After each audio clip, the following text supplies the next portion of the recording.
Sponsored by LIC Nepal, जीवन रहँदा पनि जीवन पश्चात पनि। गर्वैदेखि बलियो भूगर्भ सिमेन्ट। मेरो देश मेरो जगदम्बा सिमेन्ट। गुणस्तरीय प्लम्बिङको भरपर्दो नाम मार्बल। म पनि आजै नेपाल टेलिकमको एन्टी फाइबर सेवा लिन्छु। नेपाल टेलिकम, राष्ट्रको सञ्चार, राष्ट्रको शान, किसान। लिकेजको नो टेन्सन।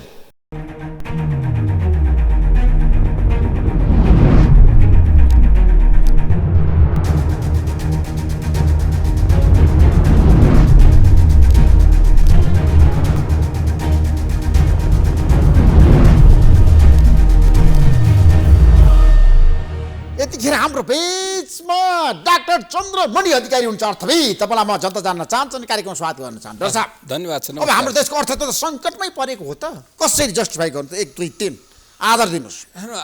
अर्थतन्त्र चाहिँ सङ्कट उन्मुख भएको छ, चुनौतीपूर्ण घडीमा पुगेको छ। कसरी पुग्यो चुनौतीपूर्ण घडीमा? कारण दिनुहोस्, आधार दिनुहोस्। पर्ने अवस्था छ त्यो कुराहरू भनेको हाम्रा तथ्याङ्कले नै देखाउने कुरा हो, हामीले काल्पनिक ढङ्गले बोल्ने कुरा होइन।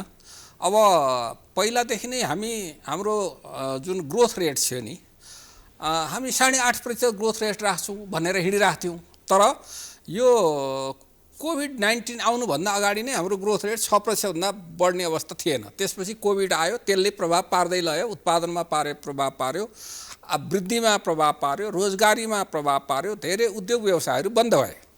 अब त्यस पछिल्ला दिनमा आएर चालु खाता चाहिँ अलिकति उसमा शोधनान्तर बचत राम्रै थियो, तर पछि आएर शोधनान्तर बचत पनि घाटामा गयो र चालु खाता पनि घाटामा गयो र व्यापार घाटा चाहिँ उच्च ढङ्गले बढेर गयो। व्यापार घाटा कुल गार्मेन्ट्स उत्पादनको 38% भन्दा माथि पुग्यो।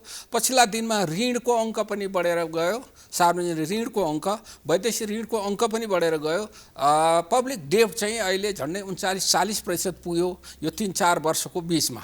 र साथसाथै तपाईँको चाहिँ नि के भने यो इन्फ्लेसन र हाम्रो यो डलरको भाउ पनि हाम्रो माथि पुग्न गयो।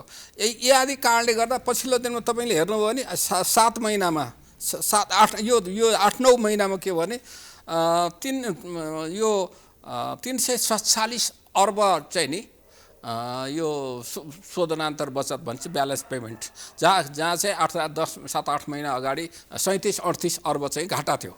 यसरी यो पछिल्ला दिनमा चाहिँ यो जुन सूचकहरू ओह्रालो लाग्ने गति छ, ओह्रालो लागिरहेछ। कारण चाहिँ तपाईँले भन्नुभयो धेरै छ होइन, जस्तो रुस र युक्रेनको बिचमा पनि युद्ध भयो होइन, अहिले त्यहाँ पनि ठुलो किसिमको समस्याहरू देखेछ। अन्तर्राष्ट्रिय बजारमा पनि अब अमेरिकामा पनि महँगी बढेको छ, युरोपमा बढिरहेछ, जापानमा बढिरहेछ, जताततै महँगी बढिरहेछ नि, बेलायतमा बढिरहेछ, मूल्य त विश्वभरि बढिरहेछ महँगी। विगत 40 वर्षमा को आँकडालाई तोडिदिएको छ। युरोपको अहिले अप्ठ्यारो चाहिँ 1930 पछिको अप्ठ्यारो आइरहेको छ युरोपमा पनि।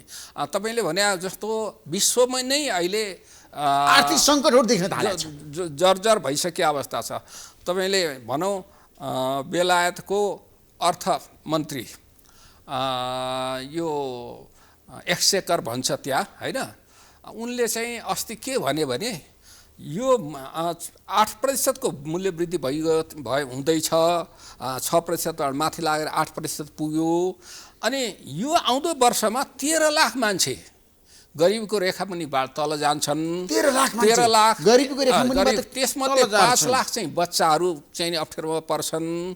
र मान्छेहरू हुँदै नभएको मान्छेहरूको जुन छ हिजो 6% चाहिँ हिजोको भन्दा उनीहरूको चाहिँ अवस्था 6%ले अहिले नै तल गइसक्यो भनेर बेलायती अर्थमन्त्रीले भने। तर नेपालको अवस्था के हुन्छ? किनभने श्रीलङ्कामा यतिखेर महासङ्कट देखियो अर्थतन्त्रमा, नेपालमा त्यही दोहोरिने हो कि श्रीलङ्का जस्तो नेपाल बन्ने हो कि फेरि पनि त बहस त छैन त होइन। अब जारी जताततै किन? श्रीलङ्का चाहिँ यस्तो भयो, श्रीलङ्का चाहिँ हाम्रो नजिक पनि पर्यो होइन, साउथ एसियामै पर्यो।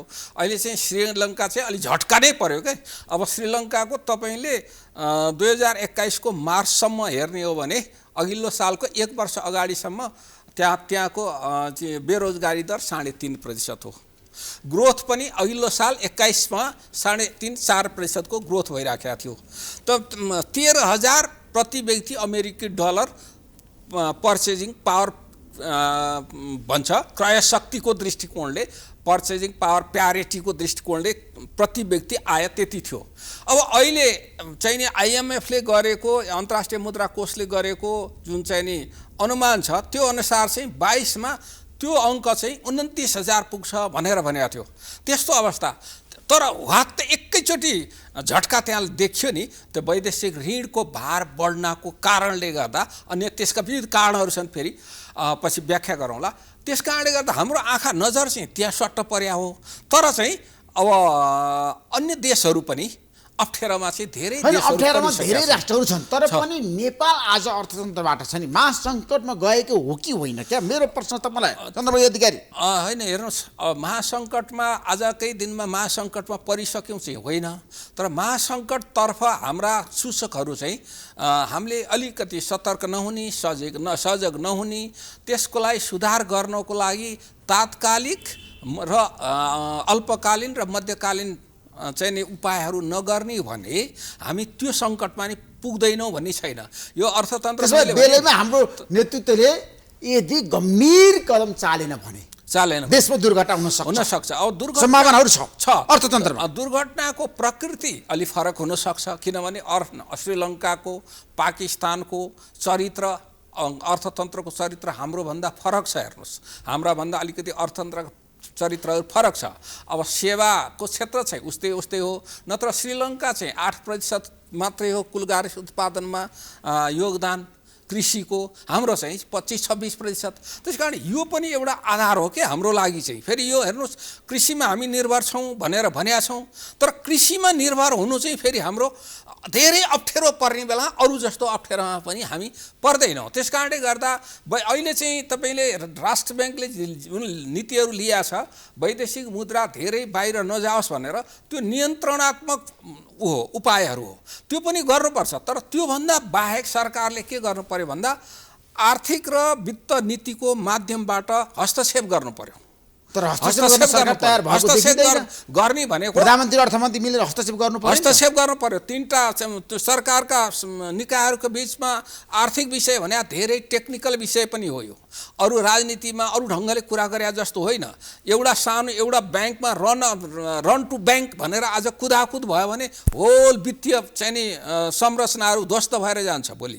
त्यस कारण यो धेरै संवेदनशील क्षेत्र हो। त्यस कारणले गर्दा राजनीतिक दलहरूले अहिले चाहिँ यसप्रति खासै चाहिँ चासो देखाएको बहस गरेको हुँदैन। हाम्रा देशका नेताहरू सरकार प्रधानमन्त्री मन्त्री प्रचण्ड माधव नेपाल केपी शर्मा ओलीको ध्यान किन अर्थतन्त्रतिर जाँदैन? अब सत्ता राजनीति हाबी बढी भयो होइन तर उहाँहरूले एउटा कुरा के विचार गर्नुपर्छ भने राजनीति अर्थनीतिमै अडेको हुन्छ। जुन देश समृद्ध छ त्यहाँको राजनीति पनि समृद्ध हुन सक्छ हुन्छ। अमेरिकाकै भनौँ अमेरिकालाई सबैले किन मान्छ भन्दा समृद्धि छ त्यहाँ होइन। त्यहाँको तपाईँको सानातिना आर्थिक सङ्कटलाई धान्न सक्छ अहिले होइन। तर हाम्रो जस्ता देशहरू चाहिँ सानोतिनो आर्थिक सङ्कटले पनि धराशायी हुन्छ। तपाईँले साउथ एसियामा श्रीलङ्का राम्रो अर्थतन्त्र भएको देश हो। 1983 देखि 2009 सम्म कति वर्ष भन्दा 26 वर्षसम्म त्यहाँ लिटेकोसँगको चाहिँ गृहयुद्ध चलेको थियो, आन्तरिक द्वन्द्व थियो। त्यति बेला पनि 2000 चाहिँ नि के अरे 2000 बाहेक सन् 2000 बाहेक अरू बेलामा 3.5 देखि 10% आर्थिक वृद्धि गरेकै हो श्रीलङ्काले। तर आज चौपटमा पर्यो, थोरै समयमा पनि समस्या पर्यो। तपाईले राजनीतिले मिसम्यानेजमेन्ट गर्दा स्रोतको समुचित उपयोग नगर्दा कुनै निर्णय लिँदा ठुला आर्थिक संरचना सम्बन्धी निर्णय लिँदा अध्ययन नगरिकन त्यसको पूर्व प्रभाव अध्ययन नगरिकन त्यो चाहिँ नीतिहरू लिँदाखेरि त्यस्तो अवस्था सिर्जना भएको श्रीलङ्कामा। त्यसकारण हामी कहाँ पनि कतिपय कुरामा अहिलेको सरकारको नीति नै खराब हो त। त्यसो भए अहिले सरकारको नीति खराब त नभनौँ तर जुन ढङ्गको गम्भीरता देखाउनु पर्ने छ अहिलेको अवस्थामा त्यो गम्भीरता हामीले चाहिँ नि सिरियसनेस चाहिँ हामी देखिराखेका छैनौँ। तपाईँको के हुन्छ भने हामी कहाँ पनि कतिपय कुराहरू श्रीलङ्काको मुख्य समस्या भनेको राजनीतिक लहरमा त्यसको भोलिको दूरगामी प्रभाव नहेरिकन साधन र स्रोत बाह्य स्रोतको प्रयोग गर्दाखेरि के हुन सक्छ, त्यो अर्थतन्त्रले त्यो धान्न सक्छ कि सक्दैन, त्यसको चाहिँ नि धान्ने स्ट्रेन्थ क्यापेसिटी छ कि छैन भन्ने कुरा ख्याल नगरिकन कतिपय निर्णयहरू हचुवा ढङ्गले गर्दा, उदाहरणको लागि भनौँ त्यहाँ कृषिको 8% योगदान हो, तर त्यहाँ खान त पुगेको थियो नि त। त्यहाँ के गरिदियो भने होइन हामी त्यहाँ अर्ग्यानिक खेतीमा जान्छौँ, पुरा फर्टिलाइजर युज नगरौँ अब भनेर सरकारले निर्णय गरिदियो। त्यो उत्पादन त त्यसले जुन ग्रोथ दिनुपर्ने थियो दिन सकेन, त्यसले कति प्रभाव पर्छ नसक्छ भन्ने कुरा ख्याल राख्नु पर्थ्यो। हामी कहाँको कुरा गरौँ, नेपालको कुरा गर्दाखेरि त मलाई थाहा छ अहिले बहस सुरु भयो, दलहरूले पनि भने अब हामी गम्भीर हुनैपर्छ, हामीले छलफल गर्नुपर्छ, तपाईँहरूको सुझाव लिएर सरकारले आगामी कदम चाल्ने भनेर आज 5 दलीय गठबन्धनको बाहिर निर्णय आइसक्यो। हजुर, मलाई के बताउनुहोस् भन्दाखेरि ठ्याक्कै तपाईँहरू किन जनता जान्न चाहन्छन् कि अहिलेको अवस्थाको यो सङ्कटलाई हामीले बचाउनको लागि, सुधार गर्नको लागि ठ्याक्कै के गर्दा हामी सफल हुन सक्छौँ? अब हेर्नुहोस् अर्थलाई स्थिर हुन्छ क्या, त्यसको लागि चाहिँ जस्तो अहिले राष्ट्र ब्याङ्क अलि ढिलै भयो, तर ढिलै भए तापनि एउटा प्रतिबन्धात्मक खालका नियन्त्रणमुखी सुधारहरू गर्न खोज्यो उसले, विदेशी मुद्रा बाहिर नजाओस् भनेर, र विदेशी मुद्रा बाहिर गएर फेरि हाहाकार नहोस्, हामीले औषधि किन्नलाई चाहिँ नि पेट्रोलियम पदार्थ किन्नलाई नहोस् भनेर उसले गर्यो के कुरा। तर त्यो कुरा चाहिँ पूरकको हिसाबले हुन्छ, त्यसले सबै कुराको समाधान हुँदैन। त्यसको लागि के गर्नु पर्यो भने मैले अघि यहाँलाई भने आर्थिक नीति र वित्त नीतिबाट हस्तक्षेप गर्ने भने कस्तो नीति भने तपाईँको उत्पादन बढाउने खाल, जस्तो वैदेशिक मुद्रा चाहिँ जानी कन्ट्रोल गर्ने, अहिलेको बेलामा सङ्कट बेलामा ठिकै होला त्यसलाई अलिकति व्यवस्थापन गर्न। तर आउने कुराको मुहान जुन छ नि, वैदेशिक मुद्रा कुन के स्रोतबाट प्राप्त हुन्छ हामीलाई भन्दा सबभन्दा ठुलो एउटा स्रोत भनेको विप्रेषण हो हाम्रो लागि, दोस्रो हो वैदेशिक लगानी होइन, तेस्रो हो चाहिँ नि पर्यटन, चौथो हो वैदेशिक सहायता, र पाँचौँ चाहिँ हो तपाईँको यो के भन्छ पर्यटन। अब हाम्रो पर्यटन त तपाईँलाई पहिलादेखि नै हाम्रो हल्ला बढी हो, हाम्रो पर्यटन धेरै आएको होइन, पर्यटन क्षेत्रको कारणले गर्दा समस्यामा छ नि। तर जे होस्, अब जस्तो अहिले चाहिँ के हो भने हामीलाई सबभन्दा सङ्कट बढी कहाँ देखियो अहिले तात्काललाई भन्दा विप्रेषण चाहिँ आउने कुरामा जुन ग्रोथ छ त्यो घट्यो भन्यो। त्यो किन घट्यो भनेर खोज्नु पर्यो के, जस्तो क्रिप्टो करेन्सीमा मान्छेले खर्च गरेर हो कि, अथवा हुन्डीबाट पैसा पठाइदिँदाखेरि हो कि, अथवा अनधिकृत किसिमले वस्तुहरू सुन जस्ता वस्तुहरू खरिद गरेर त्यसको तस्करी गर्नाले हो कि होइन।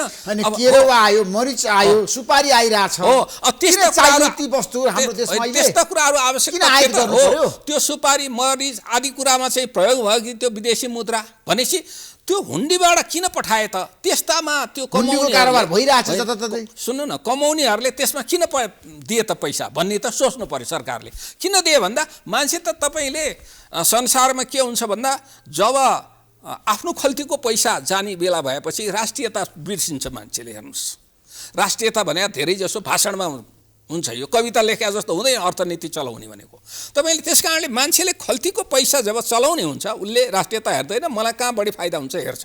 त्यस कारणले अब त्यो बाहिर बजारमा, अनौपचारिक बजारमा हुन्डीवालाले $1 को 25 रुपियाँ दिएर ल्याछ भने सरकारले 26 रुपियाँ देऊ न, 5 रुपियाँ थपै देऊ, अहिले 121 रुपियाँ त चलेकै हो भनेपछि त्यो 5 रुपियाँ बरु देऊ। अहिले सङ्कटको बेलामा हामीले वैदेशिक मुद्राको सञ्चितलाई अझ माथि लैजानलाई त ती उपायहरू खोज्नु पर्यो। विप्रेषणको क्षेत्रमा कुन देशमा हाम्रा कति मान्छे थिए, कति छन् नेटमा खुदमा है गएका होलान्, फर्केका होलान्, कोही बिते होलान्, तर छन् कति भन्दा उनीहरूको औसत आय कति हो त, उनीहरू त्यसमध्ये कति प्रतिशत आफूले त्यहीँ खर्च गर्छन्, पठाउनु पर्ने कति हो, पठाइ कति राखेका छन्, कति बढी पठाए कि घटी पठाए, कारण के हो त, घटी पठाउनुको कारण के हो त्यो खोज्नु पर्यो है। त्यो खोज्यो भने के हुन्छ भने तपाईँले हाम्रो आउने यति हो, यति कम आयो, यहाँबाट गएछ भनिसकेपछि अनि त्यो खालका सुधारहरू गर्न सक्यो। अब दोस्रो छ वैदेशिक लगानी।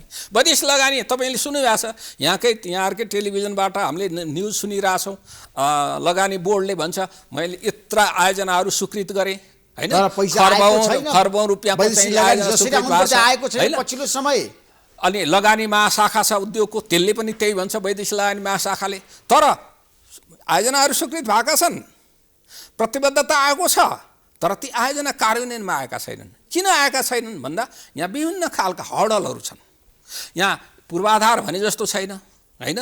अब अर्को कुरो चाहिँ यो निर्णय समयमा हुँदैन, धेरै सङ्घ निकायहरूबाट चाहिँ नि समर्थन स्वीकृति सहमति लिनुपर्छ, उनीहरूको बिचमा समन्वय छैन, धेरै समय लगाइदिन्छन्, लागत बढाइदिन्छन्। अनि के हुन्छ त भन्दा लगानीकर्ताहरू यहाँ लगानी गर्न आएको प्रोजेक्ट पनि कतिपय फिर्ता लिएर जान्छ अथवा स्लो ढङ्गले लगानी गर्छ। त्यहाँनिर के व्यवधान छन्, के अवरोध छन्, त्यसलाई कुन पाइपमा चाहिँ भित्र जाम भएको छ, कहाँ कोलेस्ट्रोल जम्मा भएको छ, त्यो निकालिदिएर फ्याँक्नु पर्यो। फ्याँकेपछि के हुन्छ, वैदेशिक लगानी आउन थाल्छ।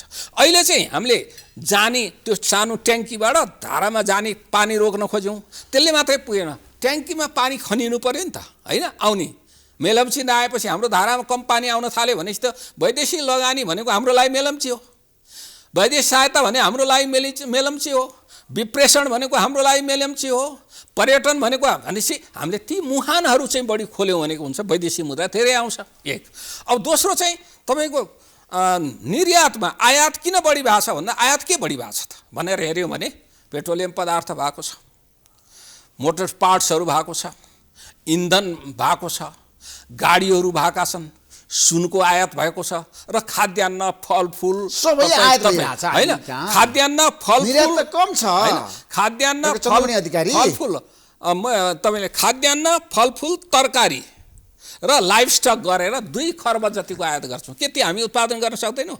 तरकारी 3 महिनाभित्रै तरकारी उत्पादन गर्न सकिन्छ नि त। त्यसकारणले गर्दा यस्तो कुराहरूमा उत्पादन गरेको क्षेत्रमा त्यो युवालाई नयाँ प्रविधि दिनु पर्यो क्या। तपाईँले हिजोको जस्तो कुटो कोदालो लिएर त हिँड्दैन नि युवाले त। अबको युवाले डोको यहाँ नाम्लो भिरेर कुटो कोदालो लिएर हिजोको जस्तो हलो लिएर त भएन नि, उसलाई प्रविधि दिनु पर्यो। प्रविधिबाट उत्पादन जुनले गर्छ त्यो उत्पादन गरे वस्तुलाई न्यूनतम ग्यारेन्टी गरिदिनु पर्यो। म किन्छु, सरकार छ यहाँ भने सरकारले बजारमा चाहिँ व्यवस्थापन गरेर विभिन्न माध्यमबाट सङ्कटकाल बेला त त्यसरी गर्नुपर्छ। त्यसो गऱ्यो भने के हुन्छ भने अर्को बिजुली अहिले अलिकति पर्या हो, सिस्टममा सुधार गरिदियो भनेदेखि तर ऊर्जाको विकास गर्नुपर्छ। नेपालले छ नि अब विद्युत उत्पादन गरे भारतलाई बङ्गलादेशलाई बेच्नु पर्यो क्या, ध्यानतिर जानु पर्यो। बङ्गलादेशलाई भारतलाई बेच्नु ठिकै हो, तर तपाईँलाई बढी भएपछि बेच्ने, तर बिजुलीको प्रयोग त यहाँ बढी गराउनु पर्यो। तपाईँले ग्यासलाई विस्थापित गर्नलाई बिजुली प्रयोग गर्नु परेन। होइन, भारतसँग हाम्रो व्यापार घाटा घटाउनु परेन। होइन, व्यापार घाटा घटाउने पहिला त तपाईँले बिजुली बेचेर घटाउने भनेको बिस्तारै गर्ने हो। अहिले त ग्यास आयातलाई घटाउनु भयो भने, विस्थापित गर्नुभयो भने त भयो। पेट्रोलियम पदार्थको आयातलाई कम गर्न सक्नुभयो भने भयो। तपाईँले कहाँनिर हुनसक्छ, त्यसलाई रेलै चलाउने कुरा आजको दिनमा नहोला, ट्रामै चलाउने कुरा आजको दिन नहोला, ट्रली बसेर आज 2-4 महिनामा नचल्लान्, तर तपाईँले चाहिँ नि अब सानातिना ठाउँबाट प्रवेश त गर्न सक्नुहुन्छ नि त। त्यसरी पेट्रोलियम पदार्थको आयातलाई कम गर्नु पर्यो भने ग्यास विस्थापित गर्नु भनेको अरबौँ रुपियाँको चाहिँ तपाईँको आयात कम हुन्छ। त्यस कारण अब त्यस्तै गरी उपायहरू खोज्दै जानु। जस्तो भारतले अहिले रुसबाट पेट्रोलियम पदार्थ किन्छु, यतातिर स्याङ्सन भइरहेछ, अमेरिकाले चाहिँ नि प्रतिबन्ध लगाइरहेछ, स्याङ्सन गरिरहेछ, रुसले काउन्टर स्याङ्सन गरिरहेछ र रुसले के भन्छ भने कम दरमा म ग्यास दिन्छु, पेट्रोलियम पदार्थ दिन्छु भनिरहेछ। र विश्वका धेरै अहिले चाहिँ विश्वको संरचना परिवर्तन हुँदैछ। हेर्नुहोस्, तपाईँले हेर्नुहोस्, अहिले साउथ कोरिया भयो, पाकिस्तानले अस्ति 30 वर्षको लागि चाहिँ रुसबाट ग्यास खरिद गर्छु भनेर सम्झौता गर्यो, जापानले त्यहीँबाट ल्याएछ, युरोपले पनि जतिसुकै भने पनि यथार्थ कुरो भनेको भान्सामा गएर मान्छेको जीवनमा परिसकेपछि पोलिटिकल कुराले कम काम गर्छ। तपाईँको चाहिँ भनौँ युरोपमा चाहिँ नि ऊर्जाको लागि के अरे रसियाबाट ग्यास हामी नल्याऊ भन्छ अमेरिकाले, जर्मनले ल्याउँदैन भन्छ। मेरो प्रश्न कहाँनिर भने आज है तपाईँलाई किन जनता धेरै किसिमको चाहिँ समस्याबाट पीडित छन् हाम्रो देशमा, महँगी बढेको छ, जनताहरूलाई आज छ नि दैनिक हातमुख जोड्न पनि धेरै गाह्रो छ। हेर्दाखेरि क्या गरिबी बढिरहेछ। हामी जुन अवस्थामा छौँ ठ्याक्कै मलाई के बताउनुहोस् भन्दा एउटा निष्कर्ष है दर्शक, एकदम जनताले आज तपाईँको मुखबाट तपाईँको विचार हेरिरहँदा सुनिरहँदाखेरि छ नि अहिले हामीले सोल्युसन दिन सक्छौँ दिन सक्छौँ। यो देशलाई हामीले अर्थतन्त्र छ नि जुन किसिमको सङ्कटमा गइरहेछ त्यसलाई बचाउन सक्छौँ। अहिले ग्रे एरियामा गएकोलाई हामीले रेड जोनमा नपुगिकन फर्काउन सक्छौँ। अहिलेको संयन्त्रले सक्छ, सरकारले सक्छ। होइन गर्ने त यही संयन्त्रहरू होइन, कुनै न कुनै पोलिटिकल पार्टी आज 2 महिना 4 महिना निर्वाचन भएपछि अब अलिक अर्को आउला त, तर हाम्रो त नेतृत्व त आखिर यही नै हो। यही नेतृत्वले काम गर्न यही सक्छ। नेतृत्वहरूले काम गर्ने हो, यही राजनीतिक दलहरूले काम गर्ने हो, तर राजनीतिक दलहरूले काम गर्ने शैली परिवर्तन गर्नु पर्यो। अहिलेको नेतृत्वले शैली परिवर्तन गर्नु पर्यो, सोच चिन्तन व्यवहार परिवर्तन परिवर्तन गर्नु पर्यो, काम गर्ने पद्धति परिवर्तन गर्नु पर्यो, खर्च गर्ने पद्धति परिवर्तन गर्नु पर्यो, योजना निर्माण गर्ने पद्धति परिवर्तन गर्नु पर्यो, बजेट निर्माण गर्दा यथार्थवादी भएर गर्नु पर्यो, प्रायोरिटी ठिक ढङ्गले पहिचान गर्न सक्नु पर्यो, जनताको लागि काम गर्नु पर्यो, जनताको लागि काम गर्न पर्यो। र बजेट निर्माण गर्दा, नीति निर्माण गर्दा दुईटा हुन्छ, एउटा फेयर बनाउने कि पपुलर बनाउने। भने चाहिँ फेयर बन्नु पर्यो, पपुलर होइन। तपाईँ पपुलर बन्यो भने धराशायी हुन्छ। त्यस कारणले तपाईँको चाहिँ नि फेयर खालका नीतिहरू ल्याउने, फेयर खालको बजेट ल्याउने, फेयर खालको प्रोग्राम बनाउने र त्यसको इम्प्लिमेन्टेसन कार्यान्वयन गर्ने कुरामा चाहिँ नि सबै मिलेर त्यो नियमित रूपले अनुगमन गर्ने कार्यान्वयन। Thank you so much doctor साहब, महत्त्वपूर्ण समय दिनु तपाईँलाई म धेरै धेरै धन्यवाद दिन चाहन्छु। नमस्कार। Sponsored by एलआईसी नेपाल, जीवन रहँदा पनि जीवन पश्चात पनि। गर्वैदेखि बलियो भूगर्भ सिमेन्ट। मेरो देश मेरो जगदम्बा सिमेन्ट। गुणस्तरीय प्लम्बिङको भरपर्दो नाम मार्बल। म पनि आजै नेपाल टेलिकमको एन्टी फाइबर सेवा लिन्छु। नेपाल टेलिकम राष्ट्रको सञ्चार। राष्ट्रको शान, किसान। लिकेजको नो टेन्सन।